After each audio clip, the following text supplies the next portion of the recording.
श्री राम मित्रों, रामचरितमानस का आज का प्रसंग है किष्किंधा कांड में श्री राम जी से हनुमान जी का मिलना और श्री राम सुग्रीव की मित्रता।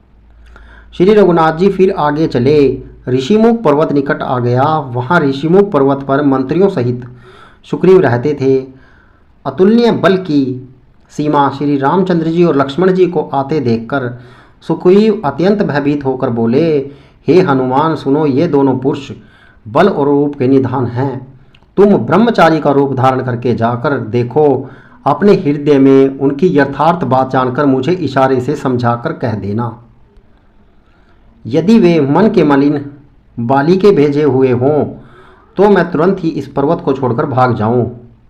यह सुनकर हनुमान जी ब्राह्मण का रूप धरकर वहां गए और मस्तक नवाकर इस प्रकार पूछने लगे, हे वीर, सांवले और गोरे शरीर वाले आप कौन हैं जो क्षत्रिय के रूप में वन में फिर रहे हैं? हे स्वामी, कठोर भूमि पर कोमल चरणों से चलने वाले आप किस कारण वन में विचर रहे हैं? मन को हरण करने वाले आपके सुंदर कोमल अंग हैं और आप वन के दुस्सह धूप और वायु को सह रहे हैं। क्या आप ब्रह्म, विष्णु, महेश इन तीन देवताओं में से कोई हैं, या आप दोनों नर और नारायण हैं, अथवा आप जगत के मूल कारण और संपूर्ण लोकों के स्वामी स्वयं भगवान हैं, जिन्होंने लोगों को भवसागर से पार उतारने तथा पृथ्वी का भार नष्ट करने के लिए मनुष्य रूप में अवतार लिया है। श्री रामचंद्र जी ने कहा, हम कौशल राज दशरथ जी के पुत्र हैं और पिताजी का वचन मारकर वन आए हैं। हमारे राम लक्ष्मण नाम हैं। हम दोनों भाई हैं। हमारे साथ सुंदर सुकुमारी स्त्री थी। यहाँ वन में राक्षस ने मेरी पत्नी जानकी को हर लिया। हे ब्राह्मण, हम उसे ही खोजते फिरते हैं। हमने तो अपना चित्र कह सुनाया। अब हे ब्राह्मण, अपनी कथा समझा कर कहिए। प्रभु को पहचानकर हनुमान जी ने उनके चरण पकड़कर पृथ्वी पर गिर पड़े। उन्होंने साष्टांग प्रणाम किया। शिव जी कहते हैं, हे पार्वती, वह सुख वर्णन नहीं किया जा सकता। शरीर पुलकित है, मुख से वचन नहीं निकलता। हे, वे प्रभु के सुंदर वेश की रचना देख रहे हैं। फिर धीरज धरकर स्तुति की। अपने नाथ को पहचान लेने से हृदय में हर्ष हो रहा है। फिर हनुमान जी ने कहा, हे स्वामी, मैंने जो पूछा वह मेरा पूछना तो न्याय था। वर्षों के बाद आपको देखा, वह भी तपस्वी के वेश में, और मेरी वानरी बुद्धि, इसमें मैं तो आपको पहचान न सका और अपनी परिस्थितियों के अनुसार मैंने आपसे पूछा, परंतु आप मनुष्य की तरह कैसे पूछ रहे हैं? मैं तो आपकी माया के वश भूला फिरता हूँ। इसी से मैंने अपने स्वामी को नहीं पहचाना।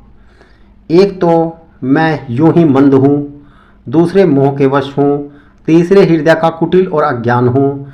फिर हे दीन बंधु भगवान, आप ने भी मुझे भुला दिया। हे नाथ, यद्यपि मुझ में बहुत से अवगुण हैं, तथापि सेवक स्वामी की विस्मृति में न पड़े, आप उसे न भूल जाएं। हे नाथ, जीव आपकी माया से मोहित है, वह आप ही की कृपा से निस्तार पा सकता है।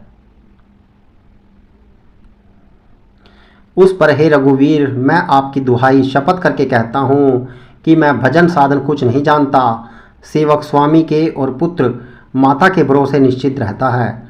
प्रभु को सेवक का पालन पोषण करते ही बनता है, करना ही पड़ता है। ऐसा कहकर हनुमान जी अकुलाकर प्रभु के चरणों में गिर पड़े। उन्होंने अपना असली शरीर प्रकट कर दिया।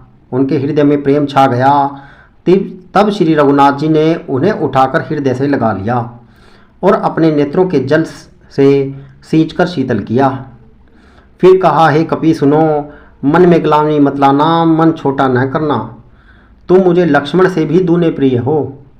सब कोई मुझे समदर्शी कहते हैं। मेरे लिए न कोई प्रिय है न अप्रिय, पर मुझको सेवक प्रिय है, क्योंकि वह अन्यन गति होता है। मुझे छोड़कर उसको किसी दूसरे का सहारा नहीं होता। और हे हनुमान, अन्यन वही है जिसकी ऐसी बुद्धि कभी नहीं टलती कि मैं सेवक हूँ और यह चराचर जड़ चेतन जगत मेरे स्वामी भगवान का रूप है। स्वामी को अनुकूल प्रसन्न देखकर पवन कुमार हनुमान जी को हृदय में हर्ष छा गया और उनके सब दुख जाते रहे। उन्होंने कहा, हे नाथ, इस पर्वत पर वानर राज सुग्रीव रहता है, वह आपका दास है। हे नाथ, उससे मित्रता कीजिए और उसे दीन जानकर निर्भय कर दीजिए। वह सीता जी की खोज करावेगा और जहाँ तहाँ करोड़ों वानरों को भेजेगा। इस प्रकार सब बातें समझाकर हनुमान जी ने श्री राम लक्ष्मण दोनों जनों को पीठ पर चढ़ा लिया। तब सुग्रीव ने श्री रामचंद्र जी को देखा तो अपने जन्म का अत्यंत धन्य समझा।